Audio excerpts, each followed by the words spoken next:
This is Beyond a Reasonable Doubt with your hosts, Mark Garrigus and Adam Carolla. Yeah, get it on. Got to get on the church. We're going to amend it. Get on. Welcome to the fastest 15 or 20 in the universe. It's Reasonable Doubt.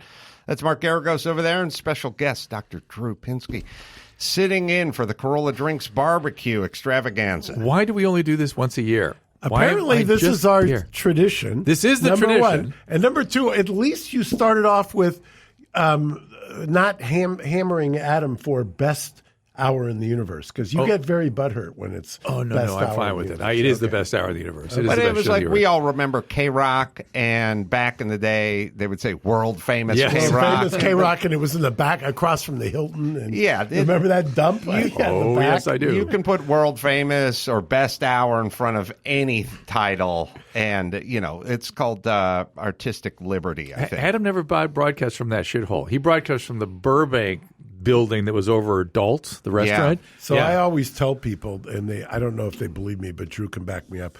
The amount of cocaine on that board was like nothing I've ever seen. Yeah, if you sneeze, there'd be a cloud. Yeah, I mean it was like it was a time. I mean that was when Rodney was in his heyday. That was when. Let me name some people: Sam Freeze, John Logic, right? Katie Manor, April Whitney, the Swedish Eagle, April Whitney. Poor I Man. hadn't thought about Poor Man was there. Also, how about Woodside? Woodside was a little early. Yeah, he did the overnight tour when we were there at the beginning. And well, you know, it was I was talking about the crazy punk rock songs I would hear coming out of K-Rock back in the day. And one of the songs was a song that was dedicated to Buffy from Family Affair, the actress who actually OD'd at 18. And it was a song. It was like, Buffy did OD. Buffy. It was done to the soundtrack of Family Affair. But they were singing about an 18-year-old girl who OD'd. Yeah. Well, how about, and it wasn't even a good song.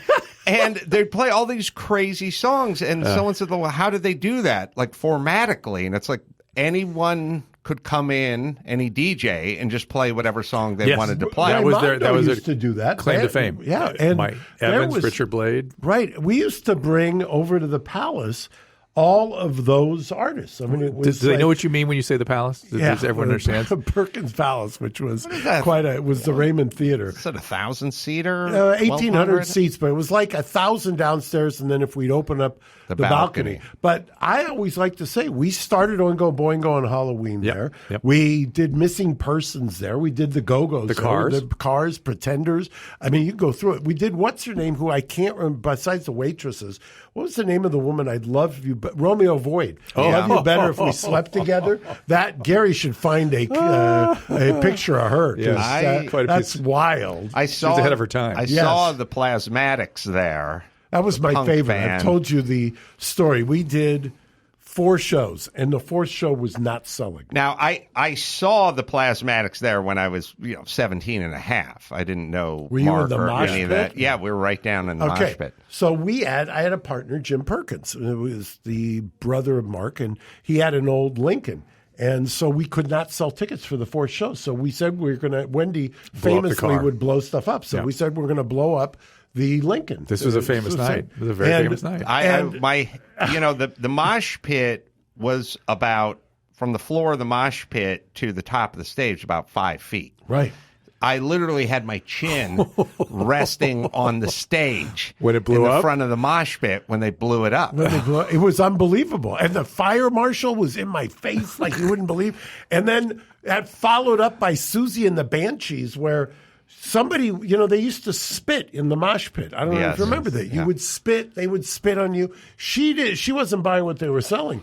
And the guitarist, as I remember, took the guitar and just wailed on some guy in the mosh pit. They arrested him right off stage. Before the days of Will Smith. Wendy O and the Plasmatics, they started with chainsawing a guitar in half. Correct. Before they blew up the Lincoln. And they chainsawed this guitar in half, and then they threw him into the audience. And my buddy Ray grabbed it, but so did another guy in the mosh pit. And then they started fighting in the mosh pit about, it's like a foul ball going into the stands and two dads going after it. Ray with that. And neither one would let it go. and it turned into a thing, and the security came down. Oh, security we had. You remember there was a side door by the mosh pit, but the side door, there was a giant, like a wall, a cinder block wall. These guys used to throw people head first if they got too wild in the mosh pit into the cement wall. I mean, I was pre-lawyer days. I was still in law school. I wasn't worried, I guess, about the potential liability. The good old days. They took them out. Still both clinging to the Did Ray get it eventually? Of a guitar, yeah. Did Ray get it? Yeah. And then later, no, I think he didn't get it, but I think the security beat him down or something. Mm-hmm. And then later, after the show, I was out in the parking lot. So as I recall, the parking lot, if you faced the building, was to the left. Yes, correct. And still there. Now they built condos. They built condos. Yeah, once they blew up the Lincoln, they dragged it out. Right, because the stage door would go right from the alley into the parking lot. So after the show, I was in the Lincoln trying to get the steering wheel off, which had been loosened and broken, but it was still kind of hanging on, and I was sort of fighting with it. And security was telling me to get the fuck away from the Lincoln, and I was like, you blew it up. It's no good to anybody anymore. And it was an old school suicide door. Yeah, like Kennedy I want to type say Lincoln. I want to say 64. Jim. It was Jim's. It was his pride and joy. But oh my gosh, yeah, you need to sell tickets. We sold all the tickets. We announced it, and we had Jim on the air in the morning, and by the afternoon, we'd sold every ticket. I still don't know what the technique was, because Wendy O, of course, had the big sticks of dynamite and lit them and held it over her head, but it looked a little Wile E. Coyote to me. And I had a kind of mechanical mind. I was like, all right. Even at 17 and a half, Adam was pragmatic. Yeah, I was just like, it's kind of funny that the three of us are here reminiscing about this. I did not know Adam then. I didn't. No, I didn't. I didn't know Adam until you were 30. We had, but Drew and I had played high school football against a few each years other before. Yeah. Yep. My band would have been called the Pragmatics. I thought it was the Crystal Brainiacs. I mean, this amp that's the second band. This amp is using that's up what too many kilowatts. So she held the, and I was sitting there thinking, all right, what they've done is they've loosened all the body parts. They put it back together with tie wire, and they kind of set it there, and they're going to use compressed air or something to do it. Fucking thing blew up. I mean, it was real. Glass was flying. My ears were ringing. I stood right on the edge of the stage staring at it thinking, well, they've done something. You thought there was some kind of protection. Brett over here, shout out to Brett, who does all of our research. He can do the number of torts that could be involved in blowing that thing up. Ears ringing, like face glass flying everywhere. Isn't life funny though that we all three were like orbiting and then end up here and then end up here? Okay, boomer. Well, first topic I wanted to get into is the whole Haitians whipping thing, which I'm very incensed about because of the symbolism of it. Now, initially, we didn't like the symbolism of the guy on the horse whipping the people of color, so it was very symbolic. But that's not my beef. My beef is... right. For those of you who, for a second, thought what happened to Adam. First things first. The guy who took the picture said they weren't whipping That's anyone. not what was happening. Very discernible. Yeah. Very easily. But all the news outlets and all the yentas on The View and everything, they just took it, and it's as if those guys got on their horse, rode it to Hades, and started beating up villagers with whips. It was clear there's a context. You'd hear people who knew horses going, no, those are split reins. Those are what those guys use. That's how they wheeled the horse around, blah, blah, blah. And in the face of zero evidence. I didn't see any pictures of anyone with any strap marks on their backs or anyone having to be helicoptered out or anything. They had nothing. Nobody complained. But they just went to the news media, and they were all appalled because we live in a systemically racist country. And then Biden, who's just turned into a world-class buffoon, and he's not his whole, I'm going to unite everyone. He just grabs a hot mic and starts talking about, well, Gary Gary, you probably have He Biden fell down, somewhere. by the way. He fell down this morning. Rather severely off a bike. I told that. I can put that up in a second. Yeah, no problem. And then he goes out there and throws everyone in Border Patrol under the bus and starts talking about how ugly this is and what a bad look it is and how it affects the world and blah, We're blah, going to blah. investigate. Oh, they're going to investigate. And then they do their investigation and they come up with nothing. And then all the news outlets that were screaming for the investigation are now silent. Now there's no follow-up to all their stories. But we're still going to discipline these guys. Yeah, they have been. I can play you his original comments from September 2021 if you'd like. Yes, let's listen to how our adult in the room, great uniter, handled this non-issue. ABC, Rachel Scott. Thank you, Mr. President. You said on the campaign trail that you were going to restore the moral standing of the U.S., that you were going to immediately end Trump's assault on the dignity of immigrant communities. Given what we saw at the border this week, have you failed in that promise? And this is happening under your watch. Do you take responsibility for the chaos that's unfolding? Of course I take responsibility. I'm president, but it was horrible what to see, as you saw. To see people treated like they did, horses barely running them over, people being strapped, it's outrageous. I promise you those people will pay. They will be, an investigation underway now, and there will be consequences. Well, there will be consequences. He's right. They're going to pay. It's an embarrassment. Whether they did it or not. Embarrassment. They're paying. It's dangerous. It's wrong. Dangerous. It's wrong. It sends the wrong message around the world. It sends the wrong message at home. First off, I like the message. Come over here and try to sneak in our country, and you're going to get a fucking whooping by a dude on a horse. That'll slow things down versus we'll give you welfare for life. You know what's an amazing thing, though? You know, we have gone from the idea that the border and migration is going to heat up the base. The problem is, I mean, this morning, 57% of all voters are unhappy with him. And now the Republicans, because they're brilliant in messaging, have figured out we're gonna gin up this idea that he's Jimmy Carter 2.0. And so what do the Democrats do? Because we're the worst messengers on the planet. We're now trying to rehabilitate Jimmy Carter's reign. I mean, as opposed to Jimmy Carter has rehabilitated himself as a post-president. In his post-presidential, he's unparalleled. But why are we trying? There is now a concerted effort to talk about the Jimmy Carter years in some kind of wistful, idyllic, glowing terms.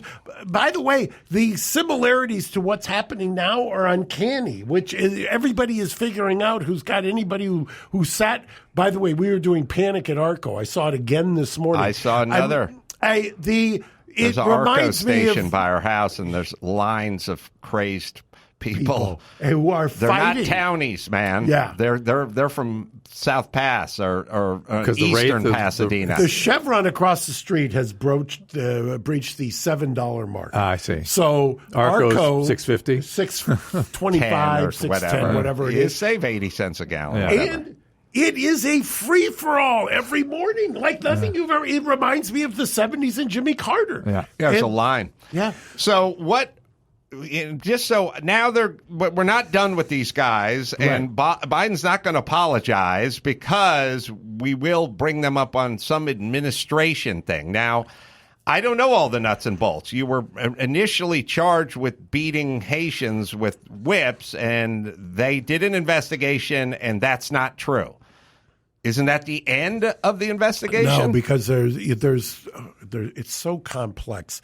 In a lot of ways, you've got the unions, you've got the civil service protections, you've got the law enforcement protections. I would not be surprised that the person who pays is the U.S. government at a certain point. Well, that's my question. Because they're going to get sued? Yeah. By who? Yeah, by the guys who were unfairly targeted. Okay, so my question is, because Adam and I talked about this on our podcast, and my question was, why doesn't Mark have a division dedicated to this stuff? Because there's a lot of this going on where people are accused of things that have nothing to do with who they are, what they mean, and there should be consequences. We have on our website, and this has been the case for years, people kind of will tell their story and write in.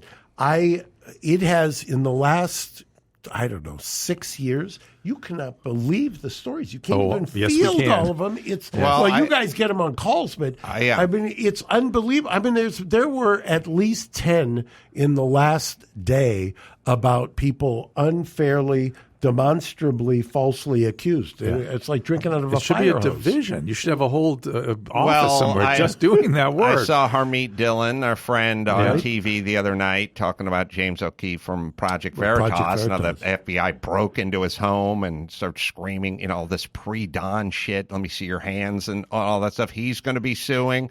You got the guy who owned the Mac store who had Hunter Biden's laptop on it, who was being called a racist or Russian's cat paw by everyone on it. He's suing, and people are already selling. Your high school classmates coming today. And Barrett, we survived. LePagean from Tenor Flats, we survived after several attempts. We finally, and I think the first time, a case in which a private business survived the onslaught of motions to dismiss when suing the government for shutting you down. So he's alive. So that's the only thing that's going to slow these idiots down from going to the set of The View and just calling, Kyle Rittenhouse. He stole a gun from a retarded kid, and his mom threw him on the roof of the car so he could shoot people. Like, someone's got to slow your fucking roll a little bit. It's interesting because I think, Sarah Palin lost her case, her trial against the New York Times spectacularly. Mm-hmm. It was awful. The judge kind of took it out, announced while the jury's deliberating, announced that I'm going to dismiss it, which jurors said they got by virtue of push notifications. But you notice what's happened? That since then, the Times has course corrected unbelievably. And by the way, Adam's favorite whipping boy, my ex-employer, your ex-employer, CNN, there's a long-form article today about the course correction over there and what they're doing and what they're, it sounds like Jim Acosta, Brian Seltzer, on their way out. Van Jones is stepping up. Van is a reasonable guy, a good guy, I've interviewed him on my podcast nice before. Guy, and they're pushing him forward, and he's talking sense. He's talking like a rational person. So I still can't figure out what the administrative discipline is. When you have a case, you examine the case has no merit, and then you go, but we're not done with you. That feels like government at its ugliest.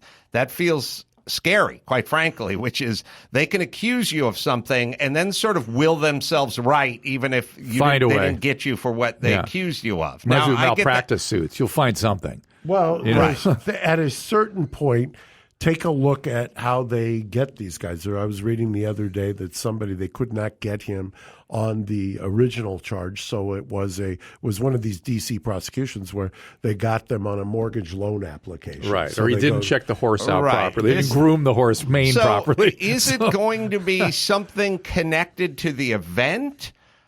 Or is it going to be just something about a time card that the guy fudged 3 months earlier? Well, Jen, that's why I always say the biggest problem with going up against the government is when the government wants you, and I've said it a million times, the chief judge of this circuit used to say, there is an adult, he said adult male, so he's no longer on the bench, but there is an adult male walking around who was in a violation of 3 USC codes of federal violations. And is it all because they don't want to have Joe Biden admit he was wrong or whomever admit they were wrong? Because now the reporters are like, hey, the president said this. Does he want to apologize? Well, and they're like, it's still ongoing. I think it happens every administration. I mean, I've complained bitterly when my clients are getting hammered by Trump. I've complained bitterly when it was on the opposite with an administration. It's part of the federal, the people used to laugh at Trump about deep state. There is something to that.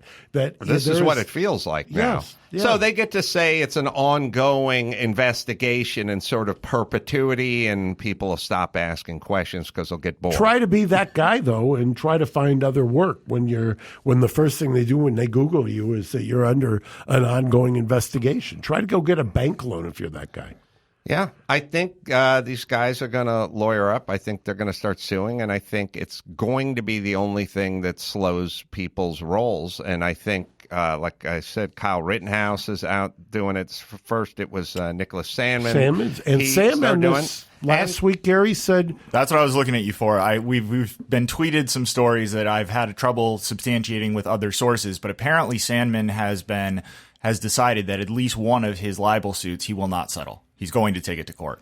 And, well, now he's got a war chest because other people settled. And then last, like I said, the guy who runs the Mac store who had Hunter Biden's lab, that guy's getting death threats. He's got to close his business because all these media types are just saying he's in with Putin. He's cooked it. I mean, you can't just destroy people's lives and expect no retribution at some point. Well, the reason Harmy, I think, was on yesterday is in Project Veritas, and full disclosure, I've talked with these guys. I'm not revealing any attorney-client, but it turns out that the original kind of allegation was, besides the fact that they weren't telling the Article 3 judge what the same thing they were telling the magistrates, was that it was a stolen diary. Well, right. They keep saying Harmy stolen diary. Now it comes out, well, it might have been left at a halfway house after a stint that she had done in a addiction center. And she left it there under a mattress. That's at least what the woman who they're now targeting, this Miss Harris, what they're saying about her. She's going to have a lawsuit as well because they're saying she stole it. But more so, so the DOJ can just get the FBI to go over to a citizen's house in a pre-dawn raid because he has something the president wants? Supposedly, there is a bright line between DOJ and the White House. Not no more. I gotta wonder. I think that's been honored in the breach. Jesus Christ. Yeah. Other topic. I know we're running out of time. Quick question. I saw an article where somebody blamed Mr. Kaepernick's not having been hired by the Ravens on my friend Nessa, his girlfriend's tweet, which I found to be utterly ridiculous. Please tell me that's so. Well, you're absolutely right. It's utterly ridiculous. The Ravens didn't hire him. That's why they didn't hire him. Yeah, and by the way, it was not based on a tweet at all. There's a lot of ink being spilled on Nessa having caused his problem. I looked at it. No way. Didn't happen. By the way, you're as big a fan of Nessa's as I am. Yeah. So, girlfriend? Yeah, girlfriend. I do the Teen Mom reunions with her. Oh, yeah. All right. With her. Yeah. We got to get out and hit the Carolla Drinks. You got to earn some money. We got to help Mark open up this division, this new office. wrongly accused. I'll have you guys out as the face. The billboard. The face absolutely. Be on the bus, the waiting, the benches of the buses. I will be at Denver Comedy Works South this weekend. Drew, plug for you. DrDrew.com, please. And Mark. Guys, for anybody in the Hamptons, show up to Capri tonight, Naya. There you go. Nice. So, until next time, Adam Carolla for Dr. Drew and Mark Garriga saying mahalo. Thanks for listening to Beyond a Reasonable Doubt. Stay tuned for more bonus episodes coming soon.